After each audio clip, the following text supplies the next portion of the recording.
राजा और जादुई ढोल की कहानी। पश्चिम भारत के एक छोटे से राज्य में धर्मराज नामक एक बुद्धिमान और न्यायप्रिय राजा रहता था। उसकी प्रजा के मन में उसके लिए बहुत श्रद्धा और आदर था। राजा धर्मराज बहुत लंबा, ऊंचा और रूपवान था। उसके सिर के बाल काले और घने थे, जिन्हें उसका खास कोई भोलू ही काटता था। भोलू ये काम कई वर्षों से कर रहा था और अपने शाही हज्जाम होने का उसे बहुत गर्व था। पर भोलू को एक बात का बहुत ध्यान रखना पड़ता था। जब भी वह राजा के बाल काटने जाता, उसे याद रखना पड़ता कि वह राजा के साथ बिल्कुल अकेला हो। उस समय किसी का भी शाही कमरे में आना सख्त मना था।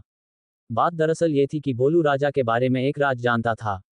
राजा के सिर के दोनों तरफ दो छोटे छोटे सींग उग रहे हैं। ये बात सिर्फ राजा और उसका नाई जानते थे। जब भोलू ने पहली बार यह नज़ारा देखा तो वह भौचक्का रह गया। लेकिन उसने राजा से वादा किया कि इस बात का जिक्र वह कभी किसी से नहीं करेगा। महाराज, आप निश्चिंत रहें, भोलू राजा से बोला। आपका ये राज मेरे पास सुरक्षित है।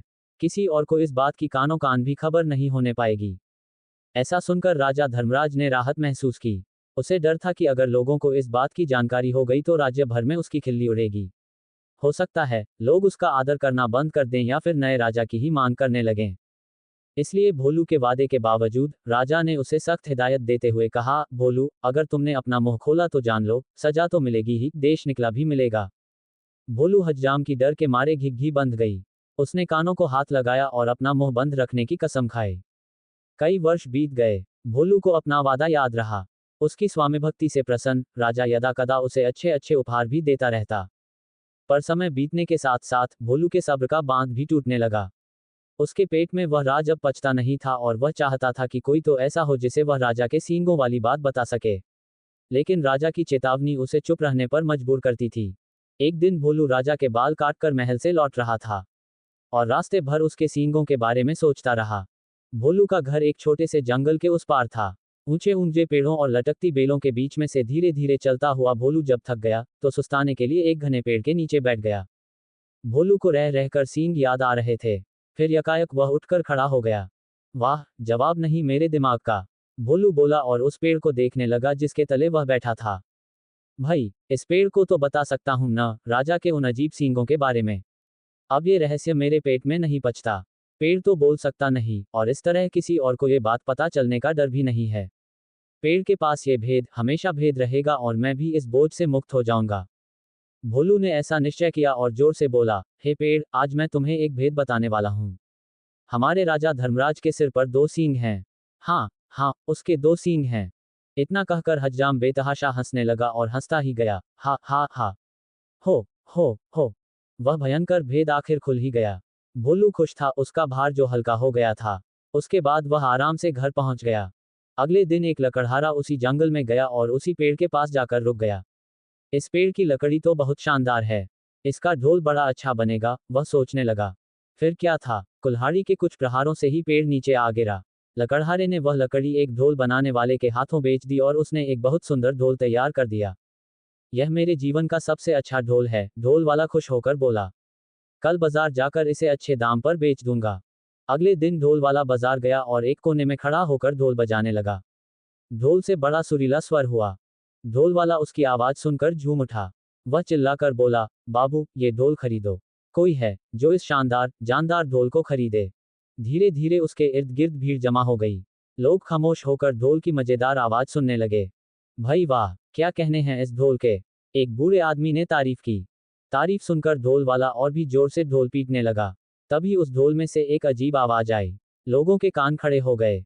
उनका दिल धक से रह गया। धम धम धम ढोल बजा। आज मैं तुम्हें एक भेद बताने वाला हूं। हमारे राजा धर्मराज के सिर पर दो सींग हैं।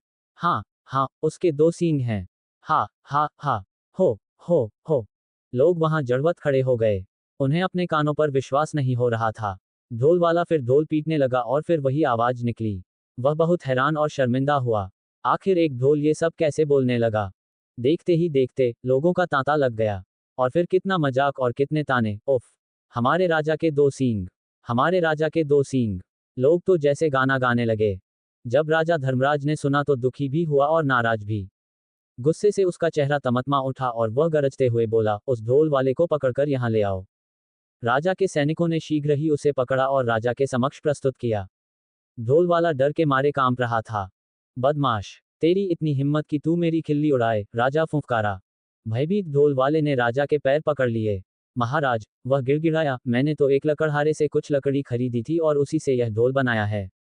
मैं बिल्कुल नहीं जानता कि यह ढोल ऐसी बेहुदा बात कैसे बोल रहा है।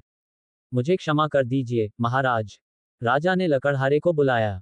जो लकड़ी तुमने ढोल वाले को बेची, वह तुम्हें कहाँ से मिली? लकड़हारे को काटो तो खून नहीं। डरते हुए बोला, जंगल में एक पेड़ से मिली, महाराज। तुम्हारी लकड़ी से बना ढोल बोलता कैसे है? राजा धर्मराज ने पूछा। मैं तो खुद हैरान हूं, महाराज, दुविधा में फंसा लकड़हारा बोला। मैं कई वर्षों से लकड़ी काटता और बेचता आया हूं, पर ऐसा अचंभा पहले न कभी देखा, न सुना। अब राजा परेशान, लकड़ी कैसे बोलने लगी? राजा और उसके दरबारी निरुत्तर थे। पर राजा धर्मराज ने भी ठान लिया कि इस घर के भेदी का पता लगाकर ही छोड़ेगा। वह सोचने लगा, उसके अलावा सिर्फ एक ही व्यक्ति यह भेद जानता था और वह था भोलू नाई। पर भोलू तो इतना निष्ठावान है कि इतने सालों बाद भी उसने अपने मुंह को ताला लगाए रखा है। नहीं, नहीं, भोलू ऐसा नहीं कर सकता। फिर भी उसने एक बार भोलू को बुला भेजा। भोलू को जल्दी से हमारे सामने पेश करो, वह अपने सैनिकों से बोला। भोलू नाई आया, ऊपर से नीचे तक थरथराता हुआ। भोलू, एक तुम ही हो जिसे मेरा भेद पता था। तुमने और किसे बताया? सच उगल दो वरना सजा पाओगे। महाराज, डर से भोलू हकलाने लगा, आप तो जानते ही हैं, मैंने कितने वर्षों से अपना मुंह बंद रखा, पर मेरे लिए यह बात छुपानी मुश्किल हो रही थी। मैं चाहता था कि कोई तो हो जिसे मैं ये राज बता सकूं। बोलते बोलते भोलू रुक गया और सिर झुककर खड़ा रहा। बोलते रहो, फिर क्या हुआ? राजा धर्मराज रुखाई से बोला। भोलू धीरे धीरे फिर बोलने लगा। एक दिन जब मैं जंगल के रास्ते से घर लौट रहा था, मैं आराम करने एक पेड़ के नीचे बैठ गया। बस आपके बाल तब काट कर ही आ रहा था और उन सींगों के बारे में भी सोच रहा था। काश मैं उनके बारे में किसी बात कर पाता। आखिर मैं भी इंसान हूं। तभी मेरे दिमाग में एक बात आई और मैं पेड़ को ये राज बताकर हल्का हो गया। सोचा कि पेड़ को बताने से क्या नुकसान? क्या मालूम था कि इसकी लकड़ी ही बोल पड़ेगी। अब समझा, बुद्धिमान राजा ने पहेली बूझ ली। वह पेड़ जादुई था, सुन बोल सकता था। इसलिए उसकी लकड़ी से बने ढोल को जैसे ही पीटा गया, वह बोलने लगा। और जो कुछ तुमने मेरे सींगों के बारे में कहा, वही शब्द वह दोबारा दोहराने लगा। जादुई ढोल की उलझन सुझाने के बाद राजा ने भोलू नाई की तरफ देखा। भोलू शर्म से सिर झुकाए खड़ा था। लकड़हारा और ढोल वाला भी पाने हाथ बांधे सजा का आदेश सुनने के लिए खड़े थे। राजा धर्मराज बुद्धिमान ही नहीं, न्यायप्रिय भी था। उसने तीनों को क्षमा कर दिया क्योंकि वह जानता था कि ढोल के जादुई होने में उनका कोई दोष नहीं था। वह मुड़ा और उनसे बोला, मैं तुम सबको माफ करता हूं। तुम तीनों लोग जा सकते हो। तीनों को अपने को क्षमादान मिलने पर विश्वास नहीं हुआ। राजा नमन करते हुए वे बोले, राजन, आप महान हैं। आपकी इस कृपा के लिए शत शत धन्यवाद।